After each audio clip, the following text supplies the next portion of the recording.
รับបងបងយកទៅអត់តន់ចេះកណត់អត់តន់ចេះ clear គីឡូវានឹងក្រុមនេះមកមើលវីដេអូនឹងអស់គ្នាអញ្ចឹងតើតោមួយការកណត់របស់វាគឺមានតែប្រមាណចំណុចទេទី1ទៅលើអំពែដែលយើងទៅប្រើទី2តង់ចុង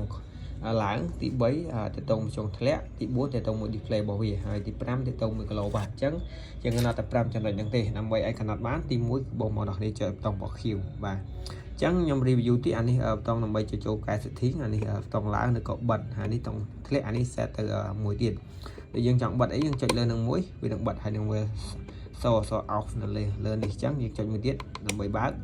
ដើម្បីឲ្យកណត់ setting បានបងមកនេះចុចប៊ូតុង Q នេះមួយវានឹងបង្ហាញ air គឺអំពែអញ្ចឹងអំពែគឺយើងប្រើប្រមាណឧទាហរណ៍ថាប្រើ20អំពែឬក៏32ទៅបាទនេះវាត្រចាប់ពី1អំពែដល់63អញ្ចឹង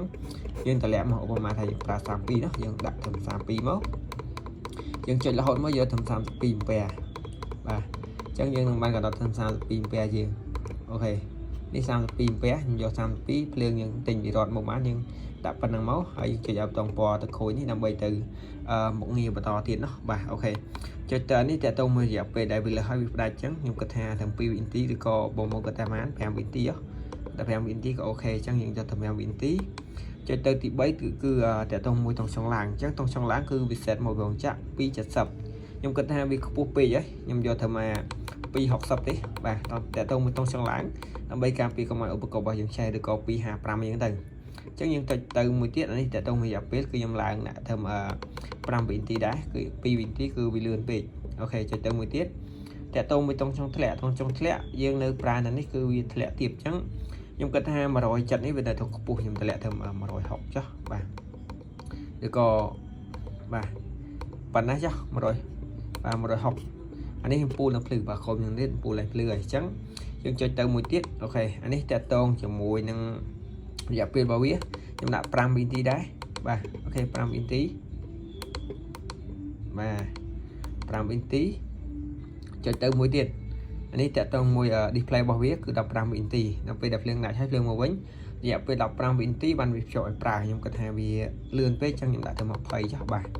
ឡើងដល់20អូខេឬក៏30ទៅតាមអ្វីដែលបងត្រូវការនោះតែខ្ញុំដាក់តាម20វិនាទីទេអូខេយើងចុចទៅមួយទៀត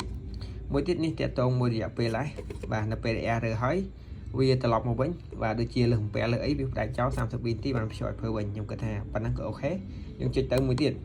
អានេះតើតង1គីឡូភ្លើងអូខេវាលុបមកវិញហ៎បាទយើងចុចចូលសារថ្មីចុចយកកន្លែងគីឡូភ្លើងដែលថាគីឡូភ្លើងនឹងធំលឿនបន្តិចអញ្ចឹងបងយកមកនេះគីឡូភ្លើង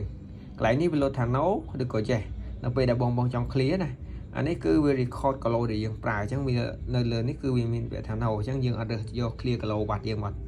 យើងគីឡូវ៉ាត់ទេតែយើងធ្វើមួយខែអស់30គីឡូឬក៏50គីឡូទៅវាdata របស់វានឹងជាប់លើនេះប៉ុន្តែយើងចង់ clear បងឲ្យចុចប៊ូតុងតម្លើងឬក៏តម្លាក់មកឲ្យវាចេញពាក្យថា yes នេះបាទពាក្យថា yes នេះហើយបងឲ្យចុចកន្លែងនេះមួយមកវានឹង clear គីឡូវ៉ាត់របស់យើងនឹងមក00បែបនេះ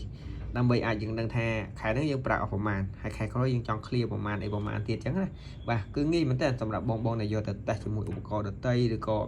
ប្រើក្នុងផ្ទះក្នុងអីគឺល្អពួកនេះការពារតែតមួយលើអំពែតង់ចុងលើសតង់ចុងធ្លាក់ហើយមានតែគីឡូវ៉ាត់ទៀតហើយតម្លៃវិញធានាជូនមកឲ្យ product នេះគឺខ្ញុំធានាជូនឲ្យដូចគ្នាយកទៅប្រើមានបញ្ហាខ្ញុំដូរថ្មីជូនបាទមិនណាក៏មិនហ្នឹងអញ្ចឹងអរគុណច្រើនបងប្អូនគ្នា